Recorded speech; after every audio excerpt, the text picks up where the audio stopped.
नमस्कार दोस्तों, स्वागत है आप सभी का आपके अपने चैनल शॉर्ट एंड क्रिस्प पर। दोस्तों, पूरी दुनिया में लॉकडाउन के चलते हाहाकार मचा हुआ है, जिसकी वजह से कई लोगों के बैंक अकाउंट्स तक खाली हो गए हैं। जहां एक ओर उनकी सेविंग्स खत्म हो गई हैं, वहीं दूसरी ओर ऐसे में दोस्तों और रिश्तेदारों से भी मदद नहीं मिल पा रही है। अगर आपकी स्थिति भी कुछ ऐसी ही है तो अब आप परेशान ना हो। इस बुरे समय में आप बैंक की इस फैसिलिटी का इस्तेमाल कर सकते हैं और राहत के साथ ले सकते हैं। तो आइए जानते हैं क्या है ये फैसिलिटी और किस तरह आप इसका फ़ायदा उठा सकते हैं।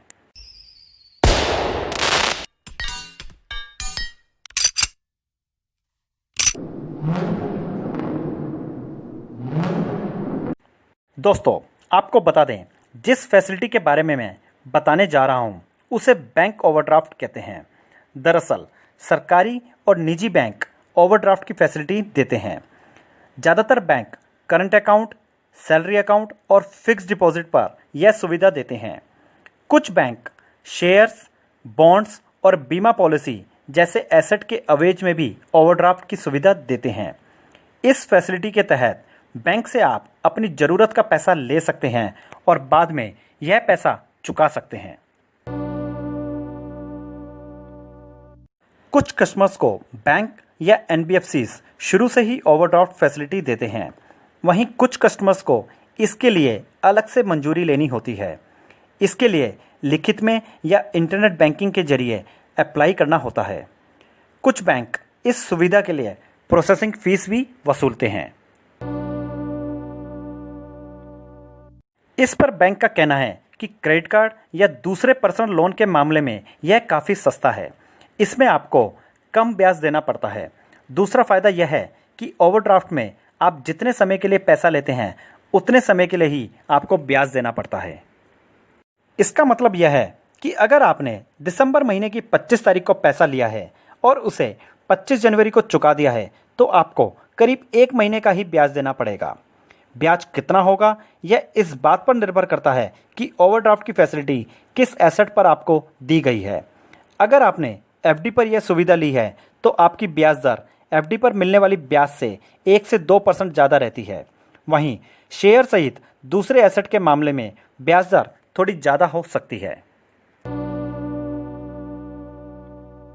ओवरड्राफ्ट 2 तरह के होते हैं, एक सिक्योर्ड, दूसरा अनसिक्योर्ड। सिक्योर्ड ओवरड्राफ्ट वह है जिसके लिए सिक्योरिटी के तौर पर कुछ गिरवी रखा जाता है।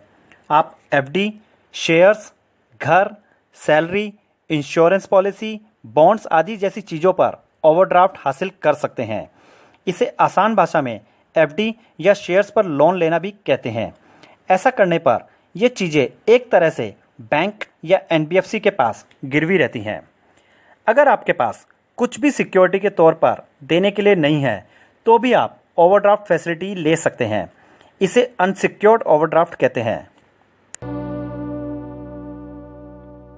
दरअसल बैंक यह तय करता है कि ओवरड्राफ्ट के तहत आप कितना पैसा ले सकते हैं।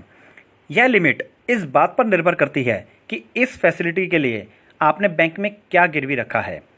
सैलरी और एफडी के मामले में बैंक लिमिट हमेशा ज़्यादा रखते हैं।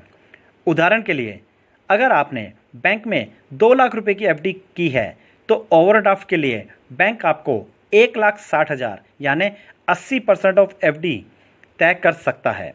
शेयर और डिबेंचर के मामले में लिमिट 40% से 70% तक हो सकती है। इस बारे में बैंक का कहना है कि ग्राहकों की अकाउंट हिस्ट्री व अकाउंट वैल्यू के आधार पर ओवरड्राफ्ट दिया जाता है। साथ ही क्रेडिट व्यवहार कैसा है, इन सब बातों को भी देखा जाता है। यानी पास्ट में आपने कोई लोन लिया है या नहीं, और अगर लिया है तो आपने उसे चुकाया है या नहीं। ओवरड्राफ्ट देने से पहले ये सब चेक किया जाता है। आरबीआई के नियमों के अनुसार करंट अकाउंट और कैश क्रेडिट अकाउंट अधिक से अधिक 50,000 रुपये प्रति हफ्ते ओवरड्राफ्ट के लिए योग्य हैं। हालांकि ये सीमा पर्सनल ओवरड्राफ्ट अकाउंट पर लागू नहीं होती है। बैंक ग्राहक की करंट सैलरी का 3 गुना तक का ओवरड्राफ्ट प्रदान करता है। इस सुविधा के लिए बहुत कम कागजी कार्रवाई करनी पड़ती है। ग्राहक को ब्याज केवल उपयोग की गई राशि पर अदा करना होता है। ओवरड्राफ्ट के लिए न्यूनतम सैलरी 15,000 रुपये से 25,000 रुपये है। इस तरह के ओवरड्राफ्ट में किसी भी सिक्योरिटी गारंटी की आवश्यकता नहीं होती है। कुछ बैंक 4 लाख रुपए तक की ओवरड्राफ्ट राशि प्रदान करते हैं। दरअसल ओवरड्राफ्ट महत्वपूर्ण रूप से बैंकों द्वारा प्रदान की जाने वाली एक उपयोगी सुविधा है, क्योंकि यह पैसे की ज़रूरत के समय व्यवसाय की सहायता करती है। व्यवसायियों को आमतौर पर अपने ग्राहकों से भुगतान की रकम प्राप्त करने के लिए इंतजार करना पड़ता है और कई बार इसमें देरी हो जाती है। इस बीच पैसे की ज़रूरत पड़ने पर अपने करंट ओवरड्राफ्ट की सुविधा से व्यवसायी पैसे निकाल सकते हैं। कोई भी व्यवसायी किसी तरह के भुगतान के लिए अपने ओवरड्राफ्ट अकाउंट का चेक भी दे सकते हैं। दोस्तों, आशा करता हूँ आपके लिए ये जानकारी महत्वपूर्ण साबित हो और ज़रूरत पड़ने पर आप इसका लाभ ले सकें। अब जल्द मिलूँगा आपसे मैं अपनी अगली वीडियो में। तब तक के लिए अलविदा दोस्तों।